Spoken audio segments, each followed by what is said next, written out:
699 euros for a streaming amplifier using the same chip as those Chinese boxes for $200. Let's find out how EverSolo Play plans to outdo its budget competitors and whether it's really worth the money. Hello friends, I'm Arkady Zenin, the founder of Premium Hi-Fi from Riga. We create high-fidelity sound wherever you are. Today we're reviewing the EverSolo Play. We'll connect it, listen, compare, and find out if it justifies its price.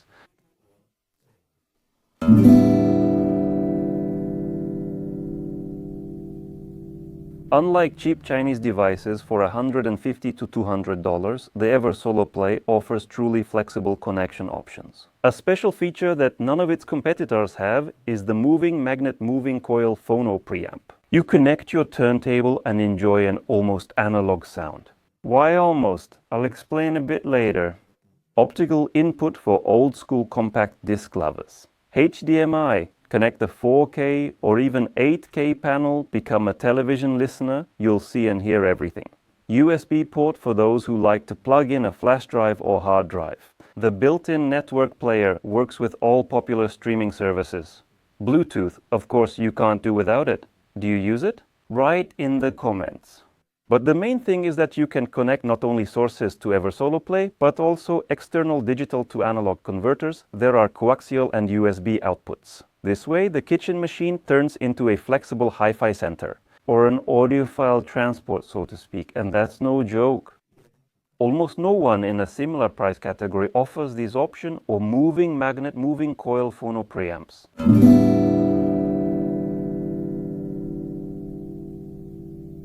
Inside EverSolo Play, there's a standard set. It features the latest AK4493 SAQ Velvet Sound digital to analog converter and the good old Texas Instruments amplifier.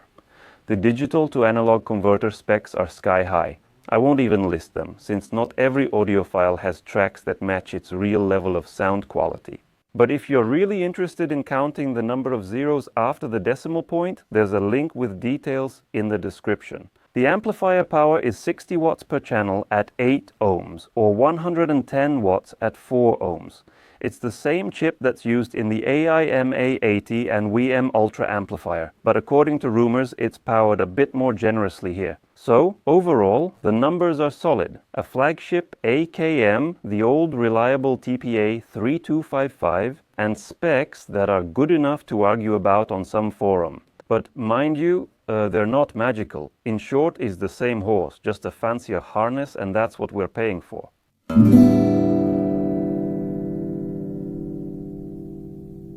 The device is housed in a compact black aluminum case with a large, almost bezel-less display on the front panel.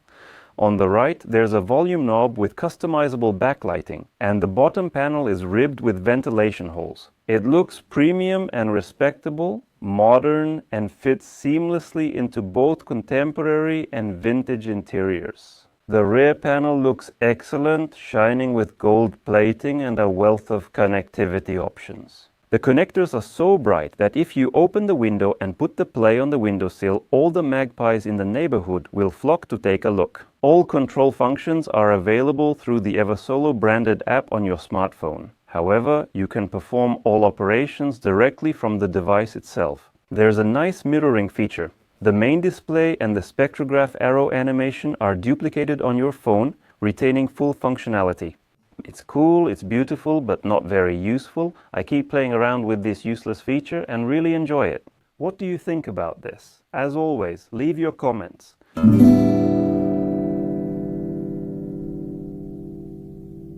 To understand the soul of the device's sound and its potential, you need to connect the amplifier to good speakers. By good, I mean reference reflectors, audio stage, which are linear both in amplitude frequency response and in phase. The speakers are still in the beta testing stage, but they already allow you to get an idea of any sources and amplifiers connected to them. As sources, I used the Teak TN3B turntable with a Nagaoka MP100 cartridge, played music from a hard drive from my personal collection of about 2 terabytes, and used the built-in Tidal player. By the way, as usual, You can listen to the test playlist using the link in the description. I listen to music of different genres in random order to understand the strengths and weaknesses of the device.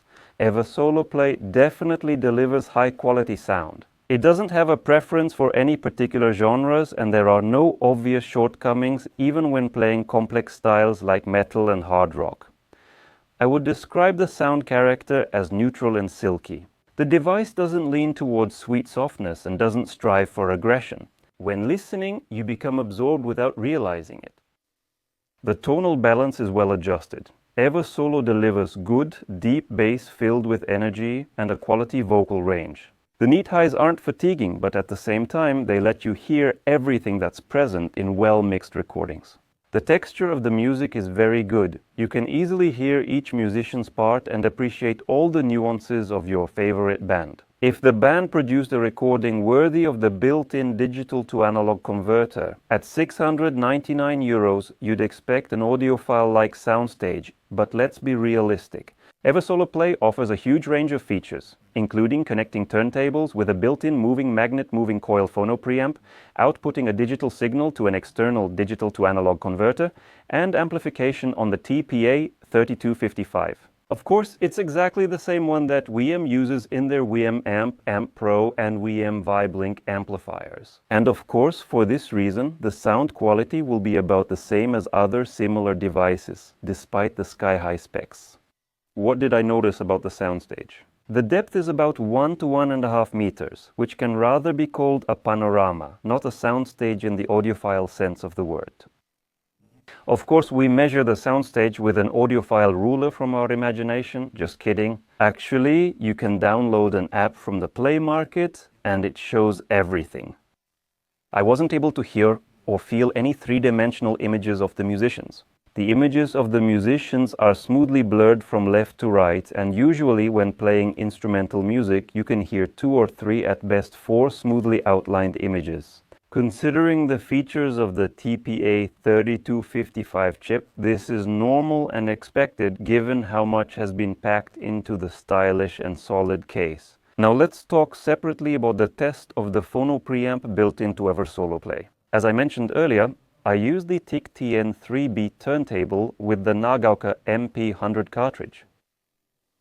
And I connected it to EverSolo Play in 2 modes. First, through the device's built-in moving magnet phono preamp, then by turning it off and using the phono preamp built into the TN3B. For reference, the TIC-TN3B retails for about 450 euros.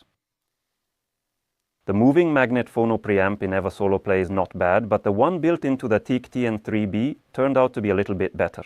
Honestly, I didn't realize it right away. I had to switch back and forth a couple of times. The main takeaway is, if your turntable costs around 200 to 300 euros and doesn't have a built-in phono preamp, the one built into EverSolo Play will give you a music lover's pleasant sound. However, with a pricier turntable like the TIC-TN3B or a higher-end model, it's best to use an external phono preamp. And yes, I promise to tell you why the phono preamp is almost analog. After Analog Amplification and Recording Industry Association of America equalization, the signal is digitized at 24 bits 192 kHz.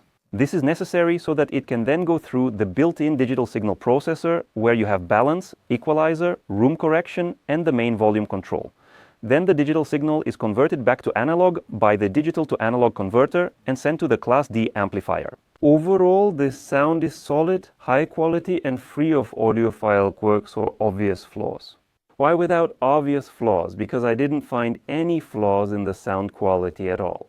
Everything is clear, precise, and clean, with a beautiful rendering of the bass, although maybe the volume level is just a bit lacking.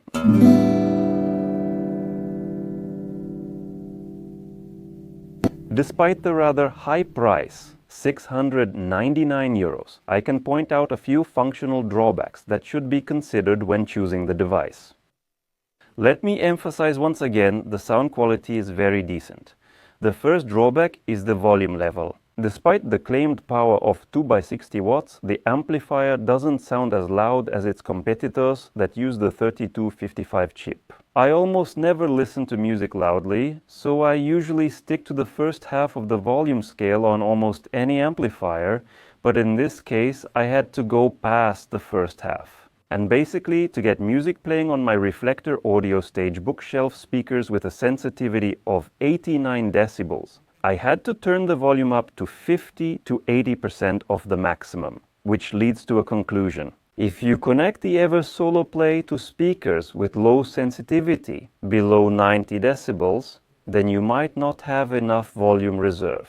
When connecting a hard drive, the EverSolo's internal player, like other company products, doesn't handle Q files well.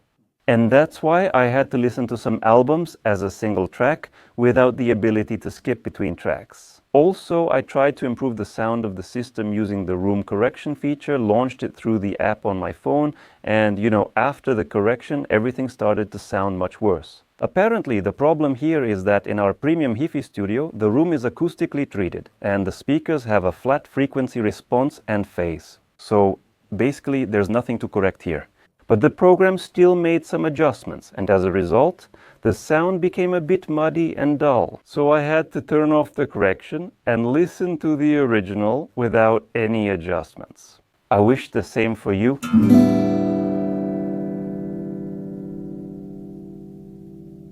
Let's briefly compare EverSolo Play with AIYIMA A80 and Preamp Ultra. EverSolo Play wins in the following aspects: built-in moving magnet moving coil phono preamp, the ability to connect an external digital to analog converter, and the option to use it as a source. EverSolo Play has the largest display with a useless but nice mirroring feature. My precious, AIYIMA A80 definitely wins in terms of price with a similar sound quality, but loses in functionality. EverSolo loses to Preamp Ultra in the following aspects. Preamp Ultra is equipped with two TPA3255 chips operating in bridge mode. As a result, there is more power, reliable channel separation, and higher sound quality. EverSolo doesn't come with a remote, I get that, but what's the phone for then? But some people need a remote, it's more convenient that way.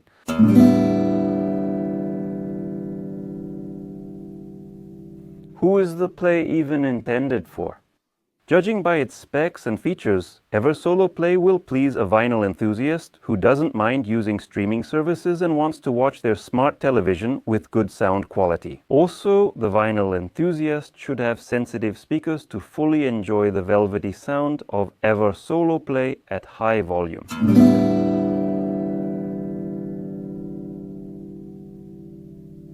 EverSolo Play is a well-made streaming amplifier that offers three main distinctive features compared to similar products: a decent moving magnet moving coil phono preamp, the ability to use EverSolo Play as a source by connecting an external high-quality digital to analog converter, and a cool display, almost the entire front panel, with the function of mirroring the image to your phone. Oh, I forgot to mention that EverSolo Play also has a built-in multi-room functionality, but at this stage you can only combine devices from the EverSolo Play series in a multi-room setup. For example, I wasn't able to connect the EverSolo DMPA6. For that you need to use the Rune service. This was Arkady Zenin with you. We are still in Riga, connecting people with sound. That's all for now. May the force of the right sound be with you. Come visit us.